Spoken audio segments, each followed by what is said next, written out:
Yung simpleng family hall mo, pwede mo pala ditong gawing sinihan. As in, nasa bahay ka lang at pwede ka ditong manood ng mga paborito mo ditong movies gamit lang itong product na ito. Eto nga ang Lumos Float 360. Dahil pwede mo siya ditong i-wall mount, no need for stand kasi may stand na siya. Pwede mo rin gamitan dito ng tripod. Dahil nga sa 360 degrees ang projector na ito. Kung gusto mo magkaroon ng sariling sinihan sa mismong bahay mo, I recommend ga itong product na ito. But before we start, let's unbox this. Napakasimple lang ng kanyang box. Nakikita na natin dito yung mismong brand niya at syempre yung model niya. At kapag binuksan natin dito ay solid ang pagkakasecured ng package. May mga phone siya dito na nakabalot kaya naman secured.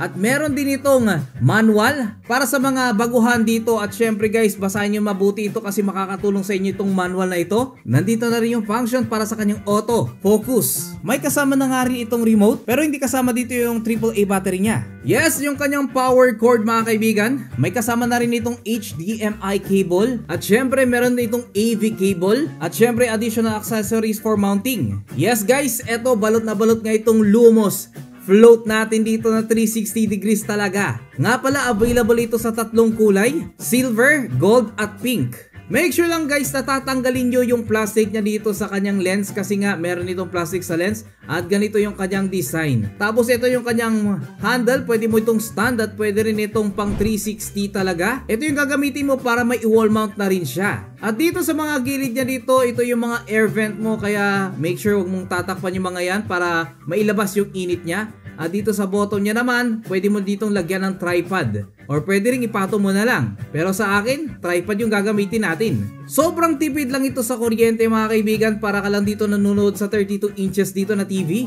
Ito nga yung unang 360 dito na projector. Sa tulong nito, napakadali natin ditong gawing stand siya. Or maybe, gawin natin ditong ihang natin. Parang ganito. Pwede rin mismong direkta sa wall kagaya nito. Sobrang gaan niya lang kasi nga nasa 750 grams lang siya. Sa top niya makikita natin dito yung kanyang power button. Sa harap niya makikita natin yung napakaganda niya ditong lens na pwede mong i-manual focus gamit lang dito yung remote. Left side niya bukod sa pasingawan, dito na rin lumalabas yung kanyang audio. At the same time doon din sa kanyang right side. Dahil sa dual speaker nga rin ito yung nagustuhan ko dito guys. Sobrang mura lang nito pero dual speaker na rin. Make sure lang guys na itong mga vent na to huwag nyo tatakpan para makahinga rin siya. Sa pinakalikod niya nandito yung kanyang AV port, USB slot, HDMI slot, IR sensor para sa kanyang remote at syempre ang kanyang 3.5mm jack at syempre yung kanyang power plug. Na-excite nga ako dito kaya naman sinubukan ko siya. At sa totoo lang guys, ang ganda nga nito. Dahil sa distance lang na 1.5 meters ay magkakaroon ka na dito ng 50 inches display. At mula sa 50 inches na display, pwede itong lumaki hanggang 150 inches display. Para katuloy nanonood talaga sa sine. Ang kagandahan dito, support niya na rin kasi dito ang 1080p. Yun yung kanyang resolution kaya naman better. Lumalabas na 225% clearer siya kumpara sa mga ibang standard projector. Ang kagandahan dito guys, 3000 lumens siya. Kaya kung totally dark yung kwarto, makikita mo buong buo. Richer talaga dito yung kulay niya. Kapag naman medyo maliwanag pa, medyo ganito yung magiging itsura. Presyo muna tayo dito bago tayo magpatuloy. Dalawa kasi yung presyo na ito at mag-iiwan tayo dito ng link dito sa description sa mga gusto mag-avail na to. May dalawa itong presyo. Merong 4,999, yun yung kanyang basic version. Pero kapag in-avail mo dito yung 7,999, mas better yung makuha mo ditong features. Mas marami ka ditong mapapanood. May built-in Netflix na rin ito, YouTube, Prime Videos. Siyempre may Wi-Fi at Bluetooth na rin ito. Simple as that, plug and play lang, mapapanood mo dito yung mga gusto mo dito mga pelikula. Sa totoo lang guys, pwede rin itong wireless mirror casting. Gamit lang ang cellphone mo ay pwede ka ditong mag-mirroring para kung may gusto ka ditong panoorin sa cellphone mo at gusto mong panoorin sa big screen o i-share, pwede mong gamitin ang projector na ito. Screen mirror mo lang.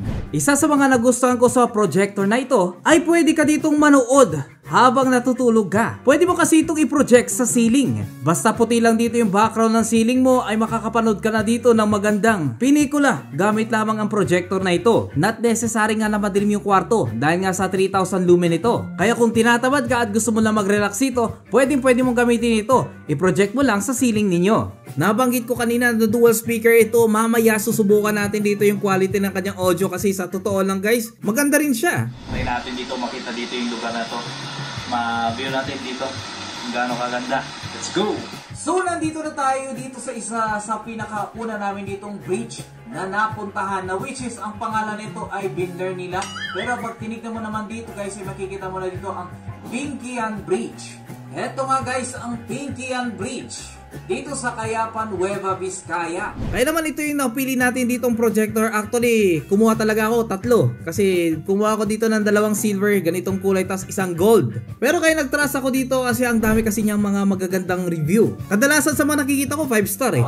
Pagkabukas natin guys, dito na talaga yung bubungad sa atin dito. Makikita na natin yung mga free software niya dito. Like pwede tayo dito manood ng YouTube, Netflix, Prime Videos, Spotify. Kita nyo naman guys, sa 3,000 lumen, tignan nyo, mapapansin nyo na talaga dito yung pagkakaiba dito ng kanyang display. Actually sobrang ang ganda. Para talaga tayo dito nanonood lang sa TV kasi ang ganda ng kulay niya. Dito sa kanyang settings, merong Wi-Fi, Bluetooth, tapos yung source. Dito sa source, pwede mo itong i-connect sa AV, HDMI o lagyan mo dito ng USB. Pwede ka manood ng movies sa USB drive o pwede mo salpakan ito ng HDMI cable kung gusto mong gamitin for presentation, lalo na pag teacher ka. Meron din siya ditong projection at lahat ng angle, kahit tabingin mo pa talaga siya dito ma-install. Lahat ng angle pwede. Kasi pwede mo siya ditong i-set up lang dito sa projection niya. Meron na rin itong zoom settings na pwede nating paliitin yung display niya, lalo na pag tight lang yung area mo. Itong auto trapezoid, pwede mong i-manual yan. Calibration lang kasi ito. For example, gusto mong ipantay yung mga gilid niya, dito siya nag-work. Lalo na ito, nakikita nyo medyo banking.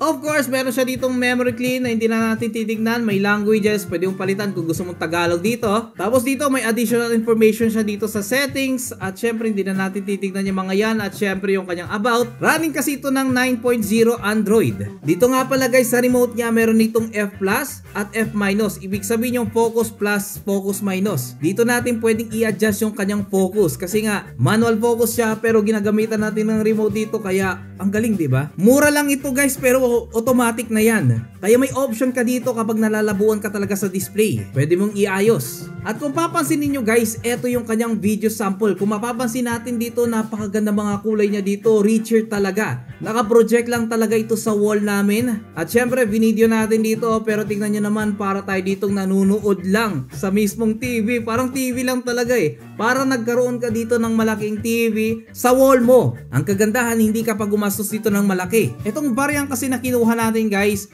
worth 7,999 isa. Nakakatuwa kasi napakaganda ng kanya display at napakadali lang ditong i-set up. Ang kagandahan, sobrang gaan niya pa. Napaka-handy guys. Kaya kung gusto mo dito mag-avail ng ganitong product, mag-iiwan tayo dito ng link dito sa description below sa mga gusto mag-avail niyan. Kaya syempre guys, bago natin tapusin ang video na to, ay nagpapasalamat na naman tayo sa mga subscribers natin na patuloy pa rin sumusuporta. Salamat ulit sa panonood, mga kaloko.